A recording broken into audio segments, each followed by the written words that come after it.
Hey everybody, it's Sunday, January the 5th, and come down here after church and after we ate lunch and stuff. I was going to show you some a rear work light we put on the Kubota BX yesterday. I didn't get any video putting it on.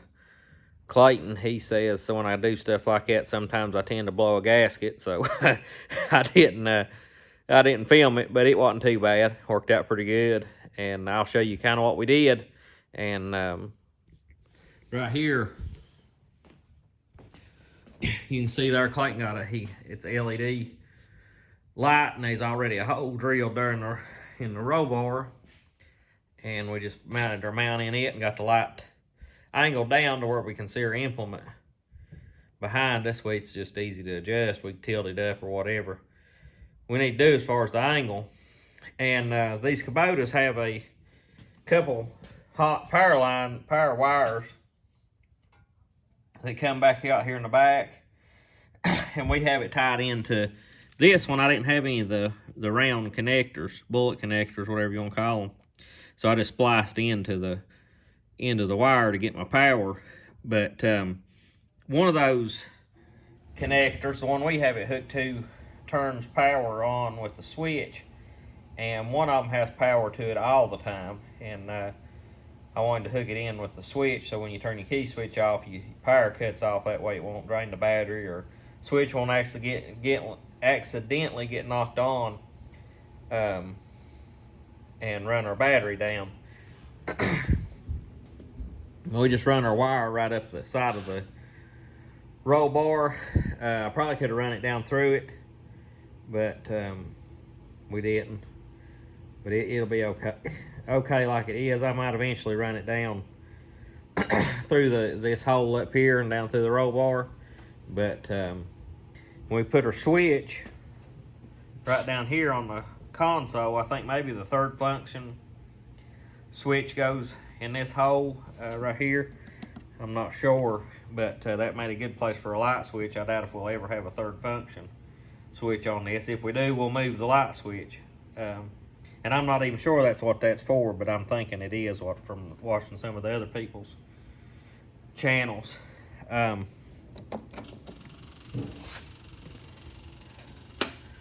can see there the light shining. It's a good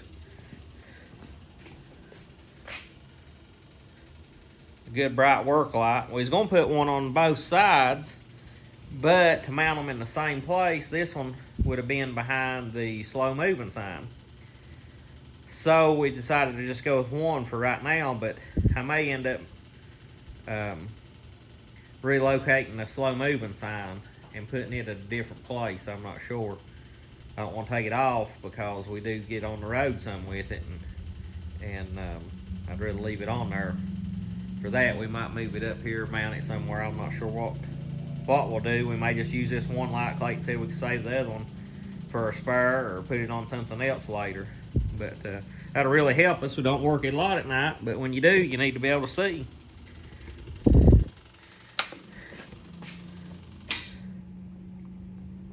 I'll turn the light switch on there, and then turn the key on. See there, and the power goes on and off, or you can turn your switch off. But I believe that'll be a good little addition to it. I always like to be able to see what I'm doing and be able to work anytime. A lot of times I need to mow in the dark and stuff. That way we can see backing up and turning around.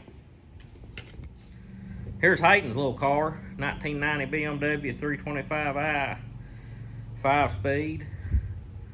Sharp looking little car for its age. He's got it in here checking it out, and checking his fluids and everything, but good looking little machine. Back in November, the pastor of the church we attend, his name's Wayne Keith, and he was in an accident at home. He had got out of his truck and went around. He was out in the woods there. He went to check on his animals and stuff, and went to turn around, and his doors froze up. When he tried to get in it at home on the passenger side, and after the truck warmed up and thawed out a little bit, the door jar light come on. He went around to check his door, opened it up, and shut it. And as he opened that passenger door, is a F-250 diesel 7.3. It popped out of park and started backwards. The door knocked him down, and the front wheel run up on his feet and legs, and it sat on him from 10:15 that morning, he said, and I think they found him around 2:30 that evening. It was cold, down the teens that day, snowing, and he struggled and struggled and struggled trying to get out and stuff, and it was just a real scary time for him.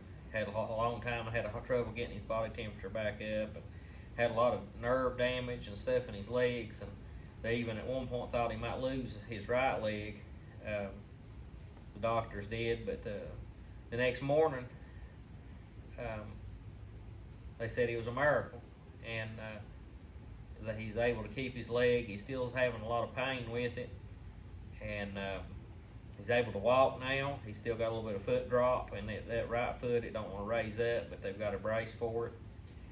But anyways, said all that to say this: he preached his first message today since the injury, and he was nervous about it. It affected him mentally and physically both. He said the accident did, but he did really good.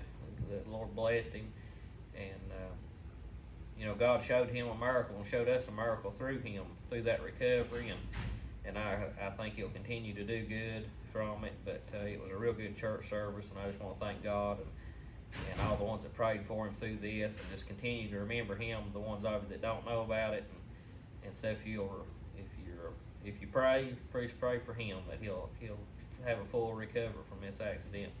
But I've got several videos loaded on YouTube right now. Most of them is going to be spaced out about a day apart. I'm going to add videos in like this one today. Occasionally, if something goes on, I'll pop one in there on those off days. But I filmed a lot while we was off for Christmas, on Christmas break, and nice weather, doing a lot of stuff, and those will be coming out. I got them scheduled up through the 22nd maybe of January right now. But we may be adding some in along the way, so the timeline's not going to actually match up. But just kind of want to let y'all know, make you aware of that, and we'll be making more videos as we go along, and appreciate all of you watching, and please like and subscribe, share, and thanks for watching.